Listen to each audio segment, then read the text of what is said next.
గోరంట్ల మాధవ్ మాట్లాడుతూ ఉన్నాడు. ఆడు విలువలు విశ్వసనీయత గురించి మాట్లాడుతూ ఉన్నాడు. రోజా మాట్లాడుతుంది, పెదిరెడ్డి బెదిరిస్తా ఉన్నాడు, జగన్మోహన్ రెడ్డి వార్నింగ్ ఇస్తా ఉన్నాడు.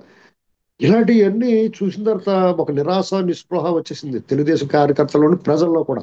ఎందుకంటే ఎందుకు వీళ్ళందరూ ఇలా వదిలేస్తున్నారు, ఈయనంతా కూడా ఈయనగాసిన అక్కల పాలు చేసినట్టు అవుదా, ఈయన సంపద సృష్టించాడో వాళ్ళ బాబు రాజశేఖర రెడ్డి ఏం చేసాడు, మొత్తం గొళ్ళ కొట్టేశాడు, మొత్తం దోచి తినేసాడు. ఈ అనుభవాలు ఉన్న తర్వాత కూడా ఎందుకు ఇలా చేస్తారు వీళ్ళు, ఆ దొంగలను దుర్మార్గులను వాళ్ళందరినీ లోపల ఎందుకు పెట్టలేదు. ఇంకో విషయం తెలుసా మీకు, వీళ్ళందరినీ మామూలు సాధారణ జైల్లో పెట్టకూడదు. ఎందుకంటే ఆల్రెడీ అక్కడ ఉన్న జైల్లో ఉన్న ఖైదీలు ఎంతో కొంత పశ్చాత్తాపం చెంది పరివర్తన చెంది ఒక మంచి వైపు మారే మూడ్ లో ఉంటారు. వీళ్ళని తీసుకెళ్లి పెట్టారనుకోండి, వీళ్ళని చూసి మళ్ళీ వాళ్ళు పాడైపోతారు. అంటే మంచినీటి బావిలో విషం కలిపినట్టు.